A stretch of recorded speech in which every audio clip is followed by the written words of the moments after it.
Друзья, всем привет! Сегодня покажу один из моих недавних проектов, который я задумал еще давным-давно. Это небольшой самодельный тепловизор. Основан он на сенсоре от компании Melexis MLX90640. Как видите, он получился очень компактным, очень легким, всего 72 грамма, и при этом он может непрерывно работать от одного заряда более 4,5 часов.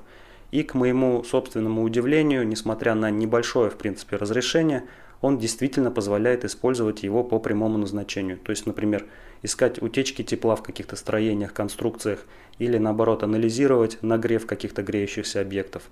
В общем, устройство получилось очень интересное, сегодня его разберем подробно. Но прежде чем начнем, хочу порекомендовать вам канал Конопля 2010, на котором вы найдете множество роликов на тему химии и химические эксперименты, 3D-печать и лазерная гравировка, электроника и программирование, одноплатные компьютеры и ЧПУ. Ссылка на канал будет в описании к ролику. Итак, друзья, самой важной и самой сложной частью любого тепловизора является термосенсор. Как я уже сказал, в моем случае это Melexis MLX90640. Выглядит он следующим образом. Как видите, очень компактный. Он, кстати, бывает в двух версиях. В моем случае это версия с углом обзора 55 градусов. И есть еще версия на 110 градусов. У нее высота примерно в 2 раза меньше. Маркировка у сенсора следующая. Вблизи можем видеть, что у него есть некая оптическая система. Внутри сенсора матрица, состоящая из элементов, чувствительных к инфракрасному излучению. В моем случае разрешение этой матрицы 32 на 24 точки, то есть всего 768 подобных элементов внутри. Также есть аналоговая часть, усилитель, АЦП, цифровая часть, а также память EEPROM, которая служит для хранения настроек сенсора, а также калибровочных параметров, которые прошиваются в сенсор при производстве. И благодаря этому мы можем для каждой из 768 точек получить значение температуры откалиброванное. Сенсор позволяет измерять температуру в диапазоне от минус 40 до плюс 300 градусов Цельсия. Рабочий температурный диапазон от минус 40 до плюс 85 градусов. Сенсор питается от напряжения 3,3 вольта, также кратковременно может выдерживать напряжение до 5 вольт. В среднем потребляет при работе около 20 мА, судя по заявке, и обмен с ним ведется через интерфейс I2C. Линии этого интерфейса толерантны к 5-вольтовым логическим уровням, поэтому можно этот сенсор подключать напрямую к микроконтроллеру, который питается от 5 вольт. Единственное, что нужно запитать его все-таки от 3,3. Ко мне этот сенсор попал от производителя в виде вот такого демонстрационного набора, который состоит из вот такой печатной платы с USB кабеля и самого сенсора, который втыкается вот в такой своеобразный сокет. Такой набор позволяет буквально за 2 минуты подключить его к любому компьютеру на Windows, установить программное обеспечение от Melexis и сразу же опробовать датчик в действии. Что мы сейчас и сделаем. Давайте перед этим взглянем на плату более детально. Следующим образом она выглядит сверху. Как видите, совместима эта плата также с сенсорами MLX90641, которые имеют разрешение 16 на 12 точек, в 2 раза меньше. Сверху монтажа практически нет, USB разъем, 2 индикатора Power и индикатор занятости интерфейса. Есть удобные крючки для щупов, есть разъем для внешнего подключения датчика на проводе. Ну и с обратной стороны можем рассмотреть, на чем построена эта плата. Построена она на микроконтроллере STM32 F446. Также хочу отметить из интересных особенностей здесь то, что помимо выведенного JTAG интерфейса, UART, какого-то резервного разъема, есть также 2 разъема, куда выведен интерфейс CAN и интерфейс LIN. Причем тут полноценная их реализация, вот 2 микросхемы физического уровня, которые реализуют эти 2 интерфейса. Соответственно, это VP230 трансивер CAN и 80020 BA трансивер LIN. Для чего они здесь, не совсем понятно. Может быть, под какого-то из потенциальных заказчиков они делали эту плату так, чтобы можно было ее использовать как такой быстрый макетный образец. Итак, друзья, подключаем демо-плату к компьютеру, запускаем приложение от Melexis. Выглядит оно следующим образом. Как видите, определилась у нас демо-плата, определился сенсор. Сейчас он сидит на 33-м I2C адресе, который по умолчанию выставлен у этих сенсоров, но его можно менять. Можно начать измерение, задав параметры измерения. Можно изменить параметры, сохраненные в EEPROM сенсора, то есть которые применяются по дефолту после подачи питания. в частности его I2C адрес, он меняется свободно, кроме нулевого адреса любой можно выставить, и тем самым это позволяет на одну I2C шину посадить множество таких сенсоров, ну если такая задача возникает. Можно выбрать частоту сбора данных в диапазоне от 0,5 Гц до 64. Тут надо понимать, что это не частота сбора полного кадра, это частота сбора половины кадра, потому что сенсор матрицу сканирует последовательно в два этапа. То есть сначала половину пикселей, потом вторую половину. При этом используется либо шаблон шахматный, либо черестрочный. Вот здесь, кстати, можно изменить шаблон опроса матрицы сенсором, либо черестрочный, либо шахматный. Но рекомендуется использовать шахматный, потому что калибровка сделана под него. Далее у нас здесь можно обновить прошивку демо-платы, можно запустить сбор данных в CSV файл для какого-нибудь анализа последующего.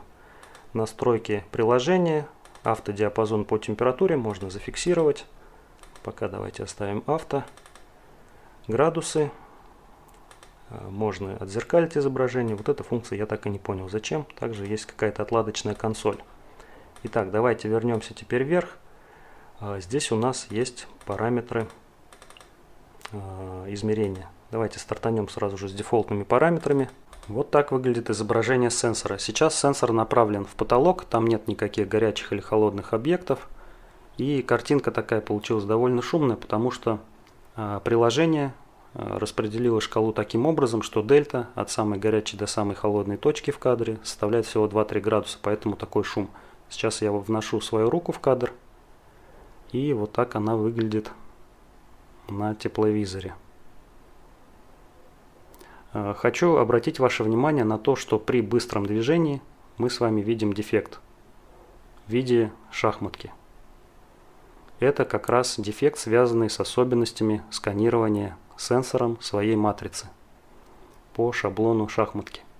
Если бы был выбран черестрочный шаблон, лучше бы не стало, просто форма дефекта бы изменилась. С этим, к сожалению, ничего поделать нельзя, это такая особенность работы этого сенсора. Давайте попробуем изменить частоту сбора данных с 4 Гц, скажем, до 32.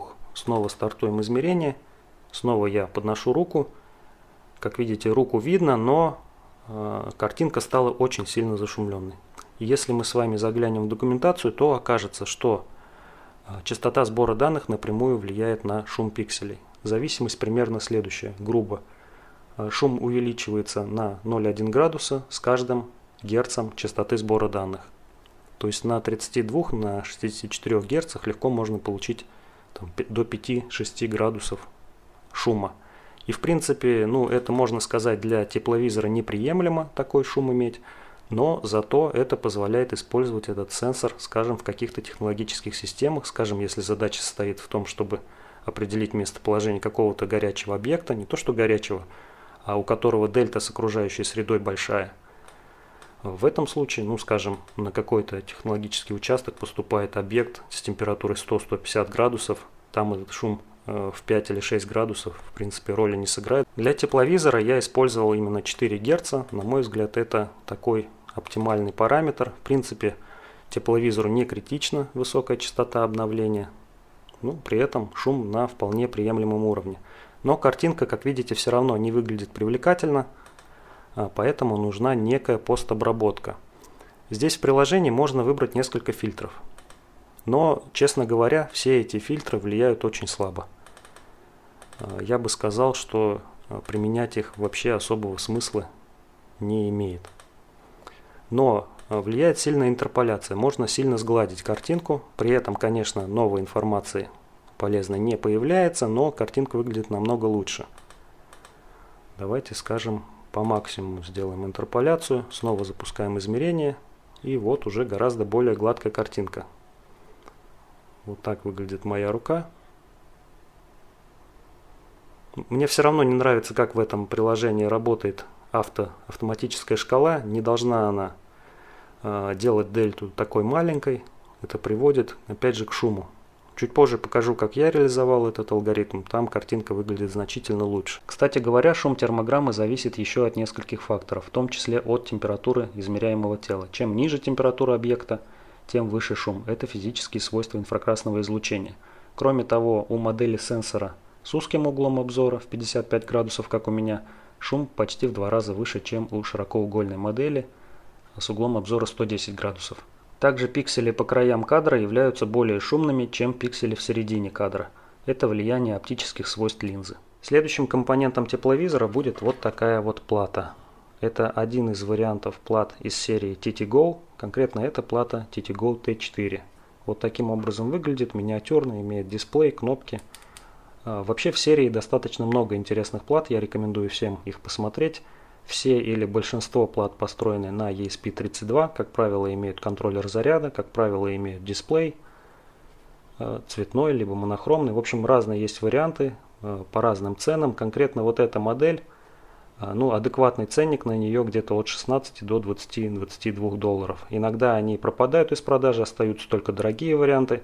Если видите, что есть варианты только за 30-35 долларов, просто их не берите, подождите немного, и более дешевые варианты появятся. По крайней мере, за последние месяца 3-4 такое повторялось уже несколько раз. Дисплей на плате диагональю 2,2 дюйма и разрешением 320 на 240. К сожалению, это не IPS матрица, это, судя по всему, TN технология. Но надо сказать, что среди TN-овских дисплеев это далеко не самый плохой. У дисплея нет тачскрина, но зато сбоку есть 3 удобно расположенные кнопки. То, что нет тачскрина, я бы отнес все-таки, наверное, к плюсам, потому что тачскрин, во-первых, ухудшил бы качество изображения, и во-вторых, если бы он был резистивным, то работал бы он так себе. Давайте рассмотрим плату детально, поскольку здесь распаян микроконтроллер ESP32 с поддержкой Wi-Fi и Bluetooth, соответственно, нужна антенна для Wi-Fi и Bluetooth, и она здесь присутствует, вот такая вот 3D антенна, распаяна прямо на плате. Она, кстати, невысокого качества, но зато есть разъем для подключения внешний. Вот этот разъем – это разъем расширения. Вот сейчас вы видите его распиновку, туда выведены несколько линий с ESP32, также выведено питание, даже линия с батарейки с вот этого разъема выведена также сюда. Разъем для подключения microSD флешки. Это, кстати, я думаю, будет актуально для тепловизора, хотя пока я этот разъем не использую, но удобно будет сохранять изображение на флешку. Также и Wi-Fi и Bluetooth можно будет впоследствии использовать, но пока я их не задействую. Вот этот вот разъем, это разъем для модулей, для подключения модулей расширения в формате Groove, которые используют интерфейс I2C, соответственно, тут линии интерфейса I2C и питание. Далее по плате у нас кнопка Boot, которая подключена к соответствующему выводу ESP32. Разъем microUSB, который используется для запитки всей платы, в том числе для зарядки аккумулятора. И интерфейс USB здесь тоже задействован. При помощи вот этой микросхемы, это USB UART мост от компании Silabs CP2104, микроконтроллер ESP32 подключается через него к компьютеру для прошивки, для отладочного вывода, вообще для любого обмена. Достаточно удобно. И у нас с вами осталась кнопка Power, которая управляет процессом включения-выключения устройства при питании от аккумулятора. Дело в том, что эта кнопка заведена вот на эту микросхему. Здесь у нас запаяна IP5306. Это на самом деле контроллер павербанка. Обычно там он и применяется. Он управляет процессом заряда и разряда литиевого аккумулятора, подключенного вот к этому разъему.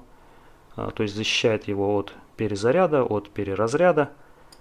Также осуществляет индикацию текущего уровня заряда при помощи 4 вот этих синих светодиодов, довольно ярких, неприятных.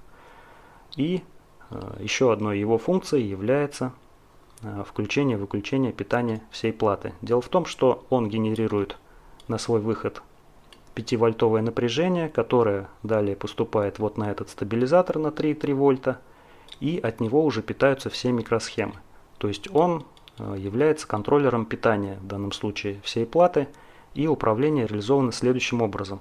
Если мы подключаем аккумулятор к обесточенному устройству, то есть внешнего питания нет, просто подключаем аккумулятор, устройство не стартует. То есть на выходе этой микросхемы 5 вольт еще нет. Для включения питания делаем однократное нажатие на кнопку Power, запускается эта микросхема, на выход выдает 5 вольт и вся плата запитывается. Далее в процессе работы устройства можно делать однократное нажатие. При этом происходит сброс микроконтроллера ESP32, потому что линия вот с этой кнопки заведена не только на контроллер заряда-разряда, но и на ESP32 на ножку Reset. То есть происходит сброс.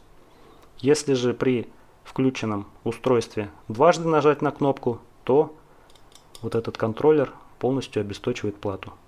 То есть, выключает устройство. Это достаточно нестандартное, насколько я знаю, решение, но довольно интересное. Помимо перечисленных микросхем остались еще две вот эти. Если с правой микросхемой, я думаю, все понятно. Это обычная SPI флешка от компании Winbond на 4 мегабайта, 25Q32 у нее маркировка. Ее использует ESP32 для хранения своей программы, и также может использовать частично для хранения данных. Вот эта микросхема гораздо более интересная. Дело в том, что это оперативная память объемом 4 мегабайта. Тип этой памяти PSRAM, то есть псевдо-SRAM. На самом деле внутри дешевая динамическая память и небольшой контроллер, который ее рефрешит периодически. Таким образом получается имитация памяти статической. Но дело в том, что между ESP32 и этой микросхемой не параллельный интерфейс. По количеству ног видно. Здесь SPI, он хоть и высокочастотный, но все равно гораздо более медленный, чем память, которая внутри ESP32, либо какая-то параллельная память внешняя. Здесь скорость обращения к этой оперативке гораздо ниже. Что еще интересно, у этой микросхемы распиновка соответствует обычным SPI флешкам. Не знаю, с какой целью это сделано, но такая вот интересная особенность. Преимущество применения в данном случае этой оперативной памяти в том, что ESP32 нативно поддерживает работу с такими микросхемами оперативной памяти. То есть для программиста работа с памятью вот этой полностью прозрачна. То есть просто отдельное адресное пространство в общем адресном пространстве ESP32, что позволяет довольно гибко использовать суммарную память, то есть для каких-то быстрых буферов можно использовать SRAM память, встроенную в ESP32, а для каких-то крупных буферов, но к которым не нужна высокая скорость доступа, можно использовать вот эту память внешнюю. Довольно гибко получается. Да, по скорости она, безусловно, значительно уступает полноценной оперативной памяти, но тем не менее я считаю хорошо, что она присутствует на подобных платах, и судя по тому, что китайцы ее включают вообще в большое количество плат, видимо, она довольно дешевая. Дисплей использует контроллер ELI9341, который подключается к ESP32 при помощи интерфейса SPI. В ESP32 SPI поддерживает DMA, что достаточно удобно при обновлении дисплея, и на частоте 26 МГц я получил время полного обновления экрана в 16-битном цвете 46 миллисекунд, что достаточно приемлемо. Плата TTGO поставляется вот в таком пластиковом корпусе. Также в комплекте идут провода для подключения к разъему Groove. Причем в разных поставках у меня были разные вот эти кабеля и разъемы. В прошлой поставке 4-пиновые, в этой 5-пиновые. То есть китайцы комплектуют эти платы вообще по-разному. Кроме того, вот в разъеме ничего не мешало китайцам расположить в логичном порядке цвета проводов.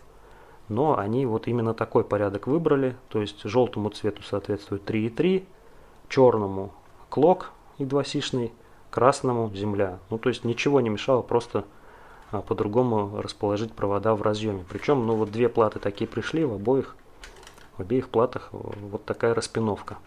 Также в комплекте идут провода для подключения аккумулятора к разъему. Вот к этому тоже довольно удобно, что они в комплекте. И еще из косяков я бы хотел отметить, что у одной из таких плат у меня плохо был припаян вот этот разъем. Я довольно долго мучился, возился с отладкой, оказалось все банально. Просто отходит этот разъем, если пошевелить его, он отходит от платы.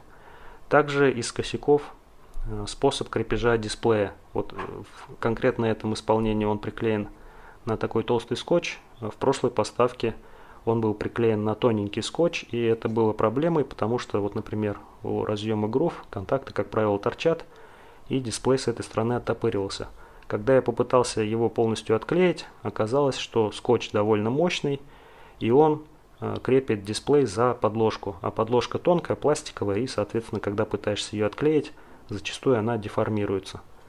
Вот из таких неприятных моментов. В остальном, пока вроде бы по плате все хорошо. Я еще единственное хочу отметить, что есть такой косяк: при переключении с внешнего питания на аккумуляторное происходит сброс ESP32. Это просто, видимо, нужно учитывать. Для сборки тепловизора нам еще не хватает аккумулятора. Производитель вот этих плат рекомендует использовать такие миниатюрные аккумуляторы емкостью 650 мАч. Но вот я решил поставить аккумулятор побольше емкостью, 3,7 вольт, 1800 мАч. Он достаточно удачно здесь размещается. Вот таким образом. Довольно компактно. Единственное, что ему мешает, это вот разъем для модулей Groove. Но его мы снимем. Вот такая достаточно компактная сборочка получится. Ну и все это нужно будет еще накрыть платой. Я буду использовать вот такую макетную плату. И вот такой вот разъем для подключения к этому разъему расширения. То есть таким вот образом. Ну и дальше все будет таким образом соединяться. Получится, я думаю, довольно компактно, ну и достаточно аккуратно. Понятно, что это не окончательный конструктив, не полноценный. Здесь нет корпуса. Это все равно будет выглядеть как самоделка. Но, тем не менее, устройство зато получится компактным, легким и, я думаю, удобным в использовании.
Итак, друзья, тепловизор собран.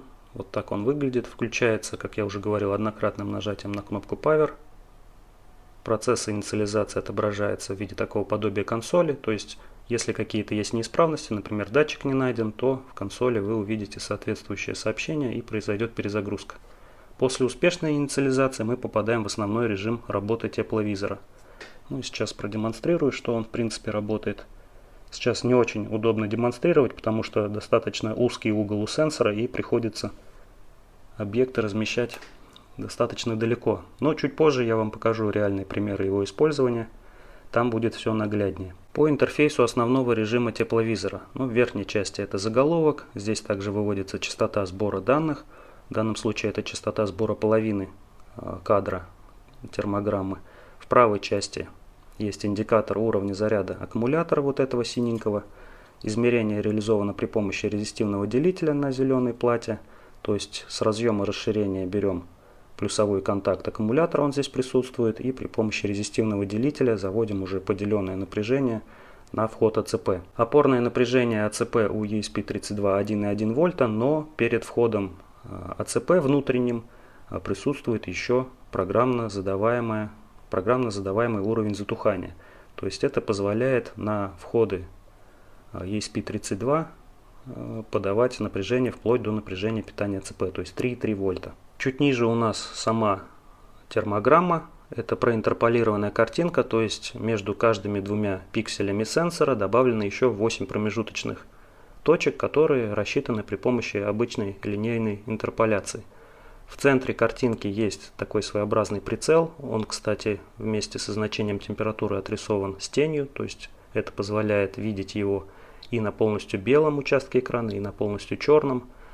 И температура вот эта, она соответствует температуре в центре, рассчитывается она как средняя по 4 вот этим центральным точкам.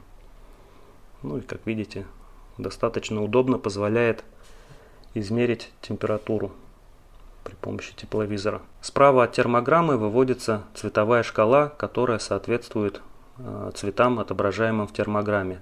Здесь использована палитра, так называемая Iron. Это, наверное, самая распространенная палитра для тепловизоров, то есть она получается переходом от белого к черному через 3 дополнительных цвета, это желтый, золотой, фиолетовый и темно-синий. Ну, лично для меня, по крайней мере, эта палитра самая привычная после опыта использования FLIR One.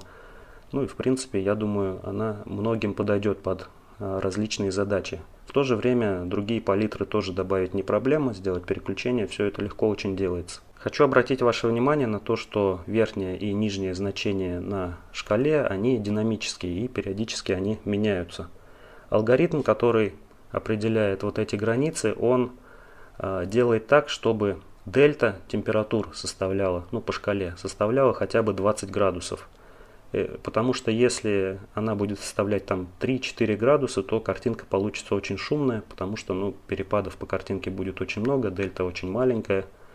В общем, поэтому хотя бы 20 градусов. То есть берется минимальное и максимальное значение в кадре, и дальше растягивается шкала до хотя бы 20 градусов. Если же дельта больше, то, соответственно, ничего не делается, просто берутся как крайние значения минимальное и максимальное. В статусной строке выводится минимальная и максимальная температура в кадре, напряжение батареи вот этого синего аккумулятора, это больше отладочное значение для отладки вот этого индикатора. В принципе, его уже можно отсюда убрать. TA – это температура микросхемы внутри сенсора. Это значение используется потом при расчете температур в термограмме, чуть позже по коду покажу. И VDD – это также значение, считанное из сенсора, это какое-то внутреннее напряжение питания. В общем, вот такой интерфейс у меня получился. Вот эти 3 кнопки пока что не задействованы, хотя их нужно будет задействовать, сделать небольшую менюшку, которая позволит выбирать некоторые параметры тепловизора. В частности, например, выбирать излучательную способность поверхности измеряемого объекта. Это важный параметр тепловизора, который влияет на значение температур на термограмме, потому что не все поверхности при одинаковой температуре излучают одинаковое количество инфракрасного излучения. Сейчас этот параметр задан жестко в прошивке на уровне 0,95. Это значение подходит для большинства случаев, но все-таки это должен быть изменяемый параметр. Также в меню можно вывести, например, выбор палитры для цветовой шкалы, включение-выключение динамического режима работы шкалы, и прочие параметры, дополнительные функции, например, сохранение термограммы на флешку. Сейчас это пока не реализовано, но слот есть, и в принципе реализовать сохранение в какой-нибудь BMP, например, или в CSV достаточно легко. Также туда можно вывести параметры, скажем, для Wi-Fi подключения, которое в данный момент также не задействовано. Пару слов про прошивку тепловизора. Реализована она при помощи SDK от Espressif Systems, который называется ESP-IDF. Собственно, весь этот проект можно было реализовать и в Arduino IDE, но у меня была цель в том числе пощупать, как изменился сейчас SDK, как изменилась документация от китайцев. И я должен сказать, что за прошедшие 1,5-2 года с момента прошлого моего изучения ESP-IDF изменилось довольно много. Подтянули китайцы и документацию, референс-мануал непрерывно менялся все это время, дополнялся, уточнялся. Это не может не радовать. И также сам SDK тоже расширялся, в него включены большое количество встроенных компонентов, библиотек. И также документация на SDK тоже подтянута на довольно хорошем уровне сейчас. Еще из особенностей я хотел бы отметить, что вот эти вот компоненты, которые включены в ESP IDF, у них есть множество своих собственных настроек, у того же FreeRTOS, например. Но не нужно лезть в дебри этих компонентов и там искать заголовочные файлы, через которые производить настройки. Теперь это все делается через утилиту меню config. То есть заходим из консоли SDK в папку с проектом, где находится файл SDK config, и оттуда вызываем команду make menu config. Запускается вот такое приложение, которое по сути является простым в применении редактором файла SDK config, который содержит настройки вот этих вот компонентов SDK, а также прочие настройки, которые используются при компиляции, при загрузке прошивки и так далее. Давайте вкратце пробежимся. Здесь у нас настройки SDK, которые, наверное, мало интересны. Настройки bootloader, пожалуйста, вот отсюда настраиваются. Настройки прошивки. Вот, через какой порт будем прошивать, с какой скоростью, режим SPI и прочие настройки. Разметка флешки. Параметры этой разметки здесь отдельно, через интерфейс указываются. Опции компилятора, оптимизация и прочие параметры. И последний пункт — это как раз настройки компонентов, которые вот в правой части. Компоненты уже, которые включены в SDK, можно просто включать в проект заголовочные файлы этих библиотек и сразу же их использовать. Ну а настройки, часть настроек, по крайней мере, вынесены вот в это меню и настраиваются через файл SDK config. Ну, например, давайте откроем параметры FreeRTOS. Если кто-то из вас сталкивался когда-нибудь с этой операционной системой, то вы можете узнать среди вот этого списка параметров те параметры, которые вы обычно задавали через заголовочные файлы FreeRTOS. Ну или, например, библиотека поддержки файловой системы FAT. FAT32, XFAT и так далее.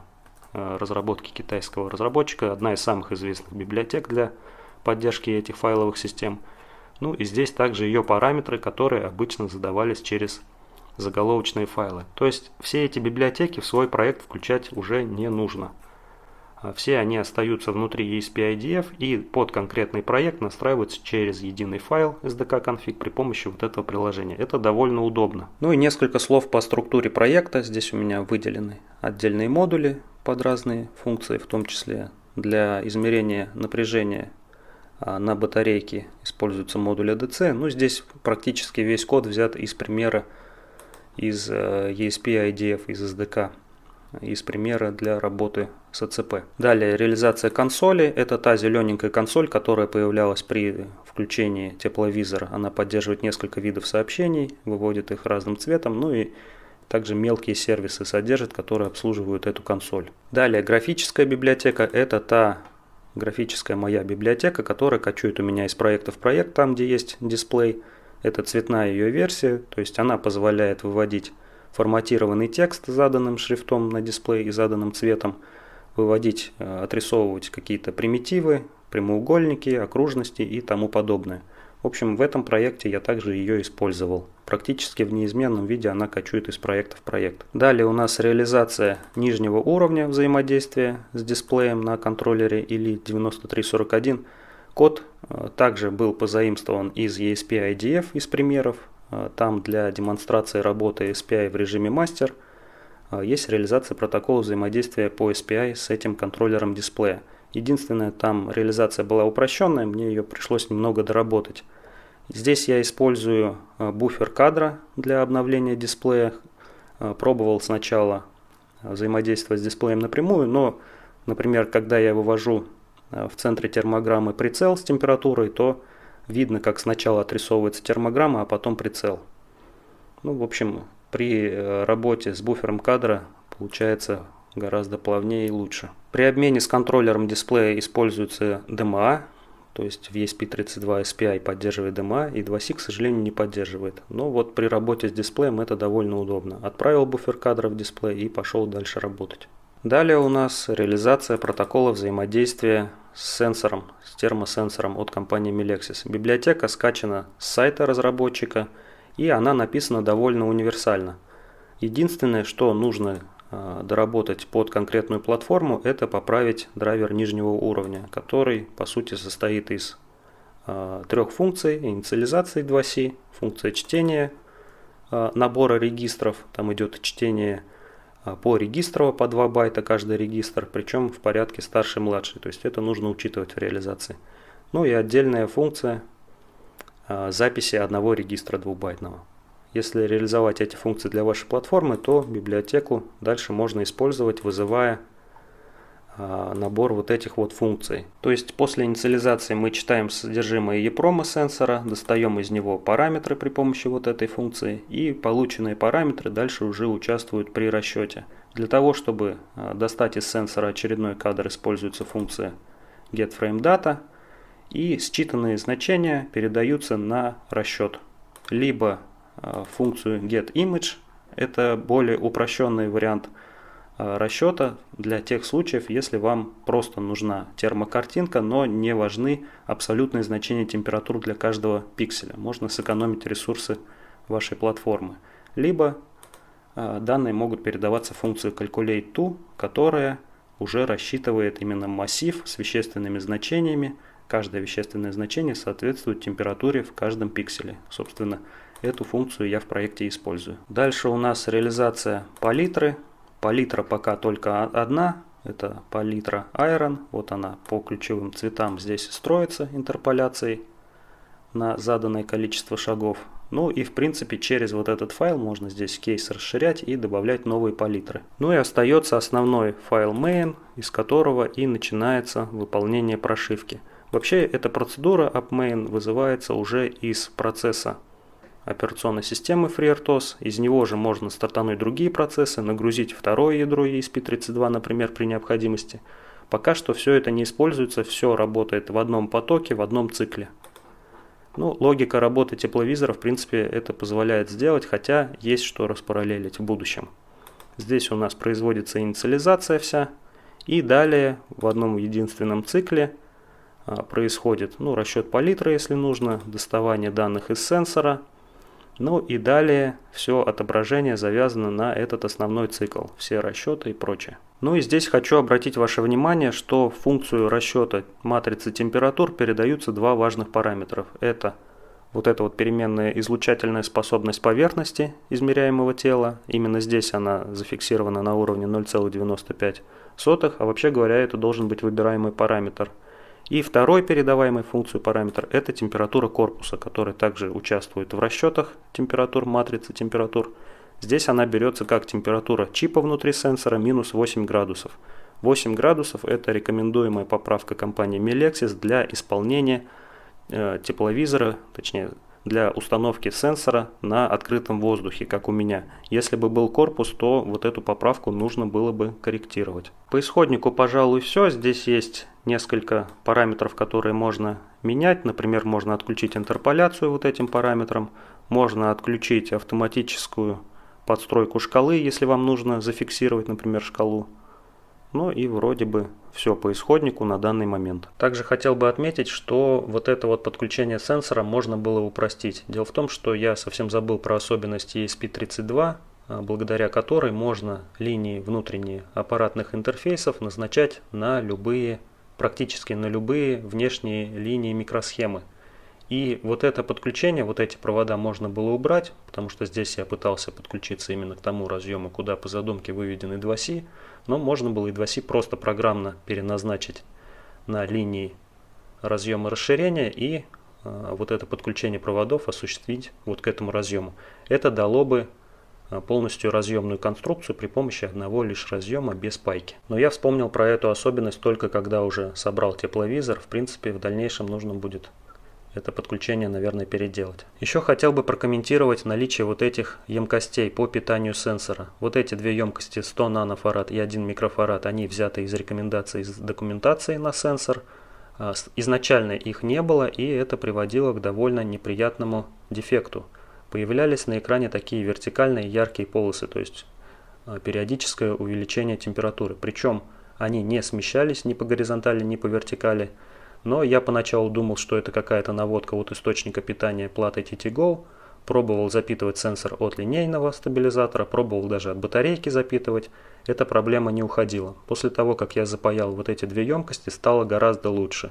Плюс, когда я добавил еще емкость 4,75 микрофарада, стало практически идеально.